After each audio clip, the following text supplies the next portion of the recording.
Good morning. The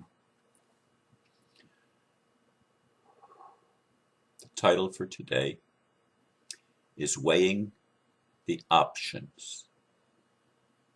And I have an extra P in that word options.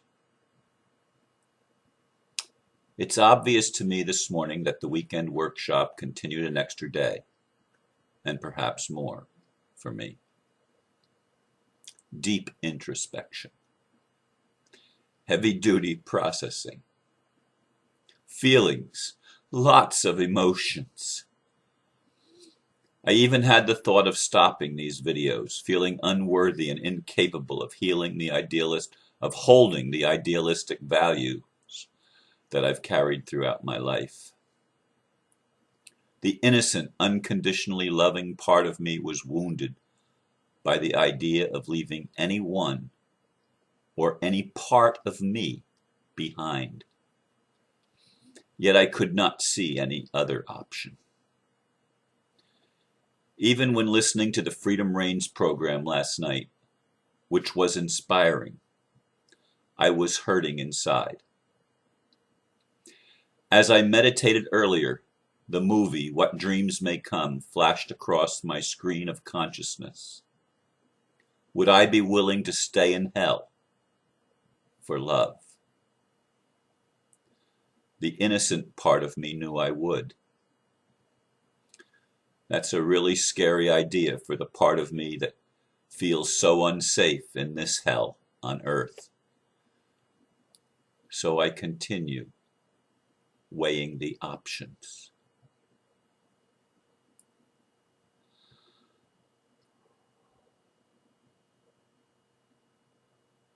Blocking those people on Sunday night,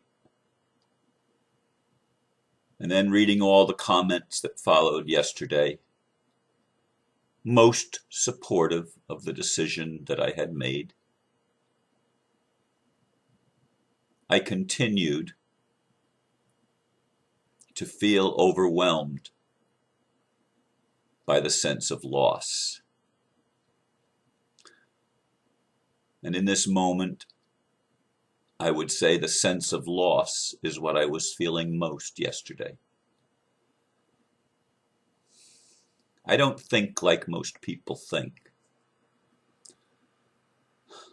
I've never thought like most people think.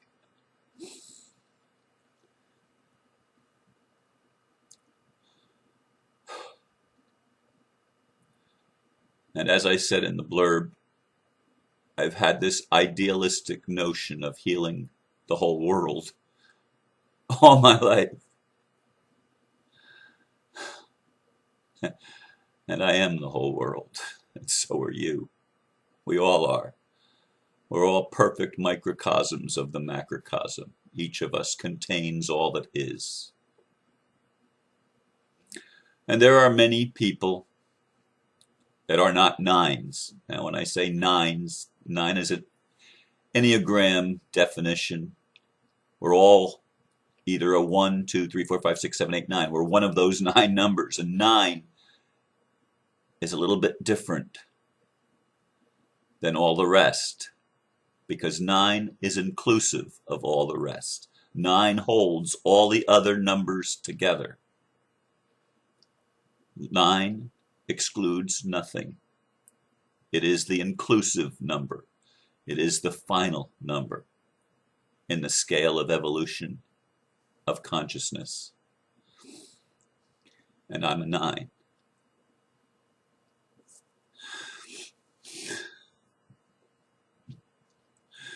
And to leave anybody behind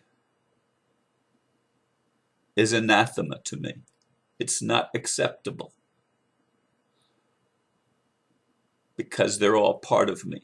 To leave my ego behind, like so many want to do in their damnable spiritual ideas, that the ego is something evil, that the ego is something terrible or bad or not worthy, or worse, that it's not even real.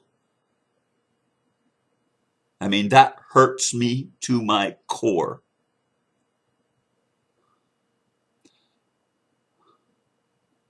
I know my ego has been ignorant as well as everybody else's. I know it's had to play without all the pieces of the puzzle, trying to make sense of things that don't make sense when you don't have all the pieces of the puzzle to play with. But the ego's always tried to protect me. Oh, it's lied to me. That's why it created a whole world of lies, so that it would be familiar with the lies. But it doesn't mean it's not real. It doesn't mean that it has no value. I wouldn't have created it if it didn't have value. I wouldn't have created anything that didn't have purpose. And when I think of my life, I can't imagine leaving any part of it behind. Oh, sure, I've made mistakes like everybody else. I've taken wrong turns. I've done things I'm not proud of. But it's all been for a higher purpose. It's all been for good. And to leave any part of me behind sucks.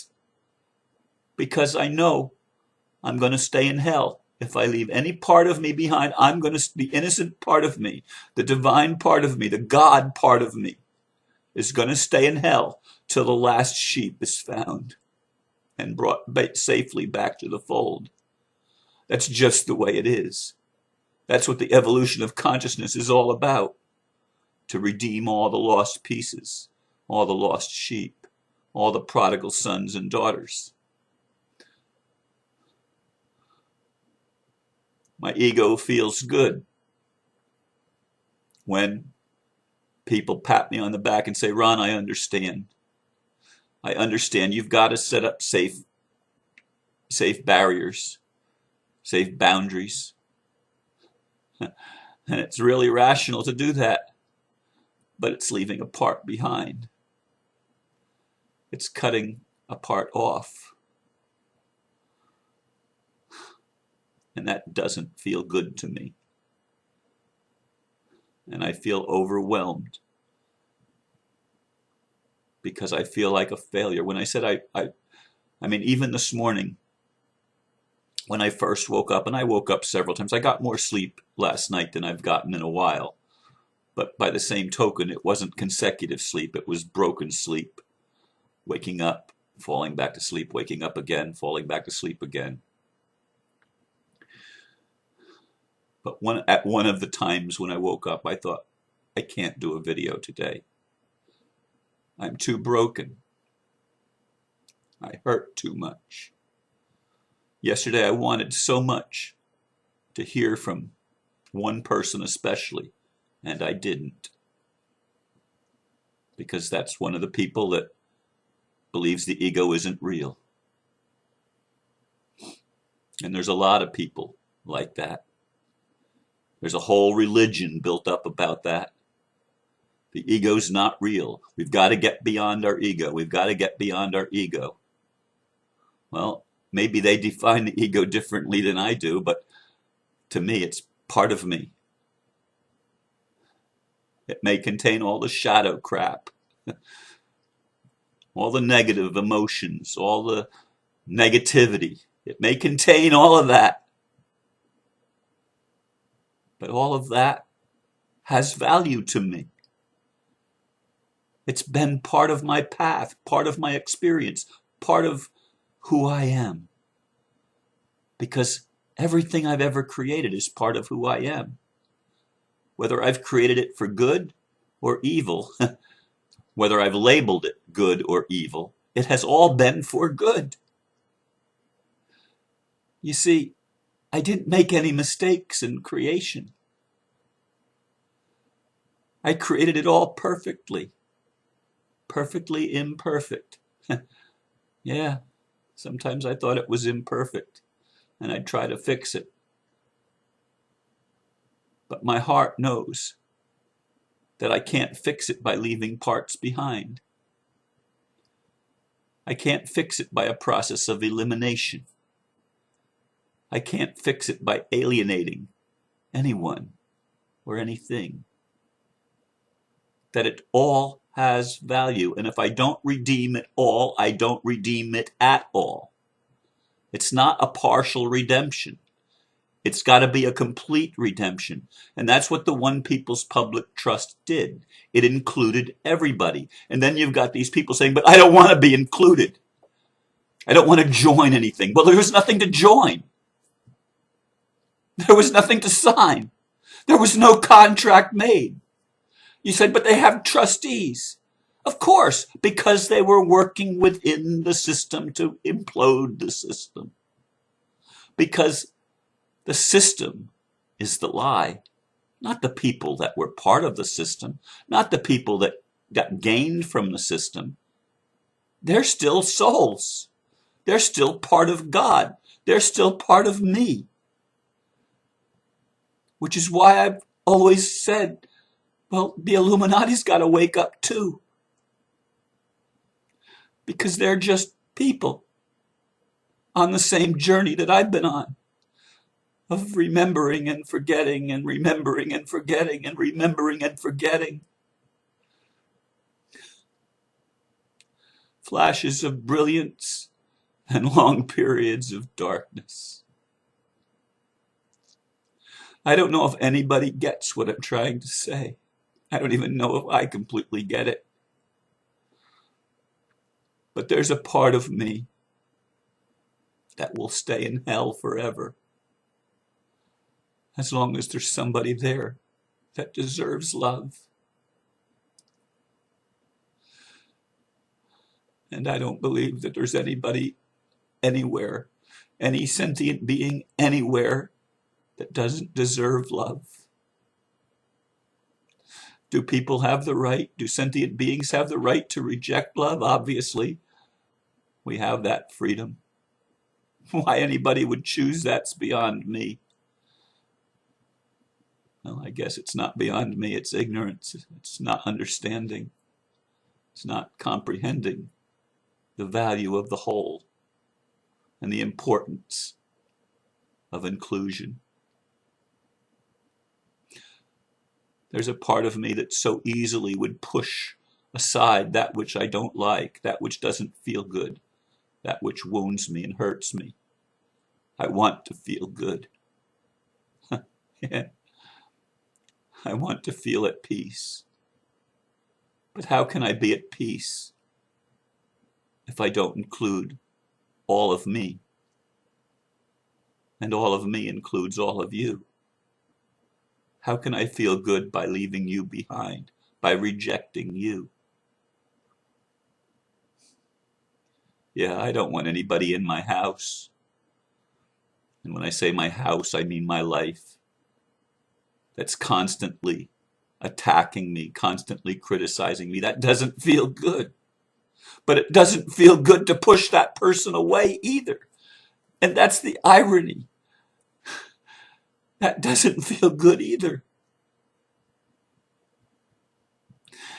People that get divorced, I mean, they're in so much pain. And they think, well, if only I can separate from this person, then I won't hurt anymore. Ha! They wake up, they separate. They leave that person behind. But does the hurt go away? Maybe sometimes, at least for a while. But is there really healing that took place there? I'm not saying anybody should stay in a relationship where they're constantly being wounded. We do need to make boundaries. The ego does protect us, and it must. That's why I don't want to leave the ego behind. I don't want to say it's not real. It is real. It's just not all. It's just not everything. There's more. There's always more. There's always more. For those of you that don't know the movie, What Dreams May Come, it starred Mork, Robin Williams. And his wife committed suicide and went to hell. And he went to hell to find her. and he chose to stay in hell because he loved her. That's how God sees you and me. And if you have a different kind of a God that's unwilling to stay in hell to save the lost sheep, then you have a God that's distorted. And it's not a God that resonates with my heart. I'm a 9. My desire is to include everyone, to love everyone, to heal all of me. What's your desire? How do you see the world? When you weigh the options, what choices do you make? Thank you for listening. Namaste.